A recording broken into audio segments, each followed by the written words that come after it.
Joining us now to dive deeper, we have former ambassador to the Organization for Security and Cooperation in Europe, Dan Baer. Dan, nice to see you today. Thanks for being here.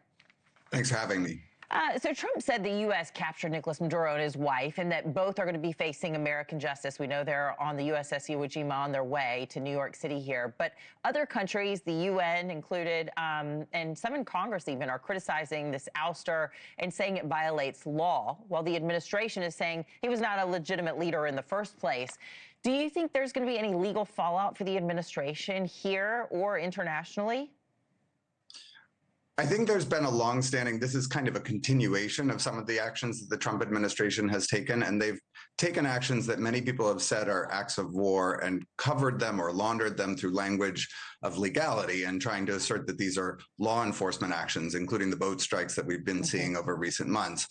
And I think, ironically, what the events of this morning seem to show is that while these are being painted as legal law enforcement actions, what they really seem to demonstrate is that we are living in a time where might makes right, because as Senator Warner's statement said, this opens questions about how others around the world might see the opportunities to claim that there's some kind of lawful reason to abduct a foreign leader or take a foreign leader when there's no real legal standard or legal process that has been undertaken. In addition, I think there are questions raised by President Trump's own press conference this morning. Obviously, the ostensible reason for seizing Maduro was that he has committed drug crimes or drug trafficking crimes, as well as these charges under a machine gun law from 1934. But President Trump was talking a lot about oil. So a lot of people may question whether this action that's being sold as a law enforcement action related to drugs is not, in fact, actually an act of war that is more connected to oil. Well, and as we've seen all of this escalate and the 35 strikes there on those alleged drug boats, you've had members of Congress, some even Republican, you've had Senator Rand Paul, Mike Lee, many of the American people asking for more transparency. If in the control room, I think we've got an ex-post from Senator Lee saying, just got off the phone with Secretary Rubio. Okay, I'll just read it. I don't think we've got it. But he said, he informed me that Nicolas Maduro has been arrested by U.S. personnel to stand trial on criminal charges in the U.S., and that kinetic action we saw tonight was deployed to protect and defend those executing the arrest warrant, as you say there. So this action, he says, likely falls within the president's inherent authority under Article 2 of the Constitution to protect U.S. personnel from an actual or imminent attack. So is that where the administration will be, hanging its hat?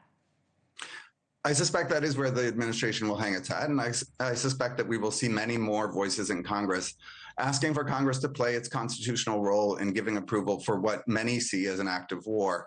There's an open question about what the motive is behind President Trump's taking these actions at this time. And one of the things that I expect members of Congress will raise is whether or not this is an attempt to distract from a political agenda domestically that has come under increasing strain in recent months, including with defections from his own MAGA coalition. Marjorie Taylor Greene, for example, is another person who's been commenting this morning with really interesting comments about what she saw as important for the president to be focused on, including the domestic conditions, the domestic prosperity that he ran on, and avoiding entanglements in foreign military conflicts. Okay, we'll try to get what Marjorie Taylor Greene has been saying today about this.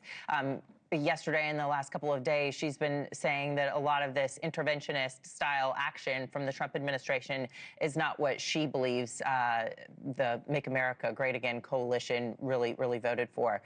Maduro has been indicted in the Southern District of New York for narco-terrorism. And this is what Trump said today, not long ago, accusing Maduro of being a drug kingpin responsible for the drugs that have killed thousands of Americans.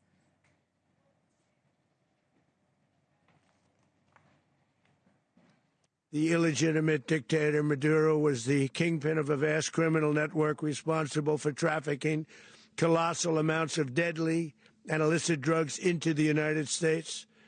As alleged in the indictment, he personally oversaw the vicious cartel known as Cartel de las Solas. Maduro sent savage and murderous gangs, including the bloodthirsty prison gang Tren de Aragua, to terrorize American communities nationwide. So the president there accusing Maduro of sending violent gangs, including Tren de Aragua, here to the United States. And U.S. intelligence agencies, though, have assessed that Maduro is actually at odds with Tren de Aragua. And analysts say that the Cartel de los Soles does not actually exist. This is some of the data our producers are pulling together for us. So what's your take on all this and any potential impact this intelligence might have on the charges that Maduro is facing and perception of this operation as a whole? I think there will be a lot of questions about the charges, and obviously there's a legal process underway, as you said, in the Southern District of New York. I expect that when we have the benefit of several months or years of hindsight, the actual charges against Maduro will not be the key headline from this story. The key headline from this story will be the fact that the United States took Maduro out of Venezuela, and then the United States owned what comes next. And I think one of the biggest open question right now is we know what has happened this morning, but we don't know what happens tomorrow or the next day or in a couple months. And one of the things that President Trump has said this morning is that the United States will run Venezuela for the time being. And it's, well, we may have sent in some military forces to protect what we're calling a law enforcement action for the time being. It will be very difficult to run a country remotely or without having forces on the ground. And so that raises a lot of questions. I think the legal case will proceed, but what we have to stay focused on and what will matter for American prosperity and for security in the region in the coming months is what happens next. And I sure hope that the administration has a concrete plan.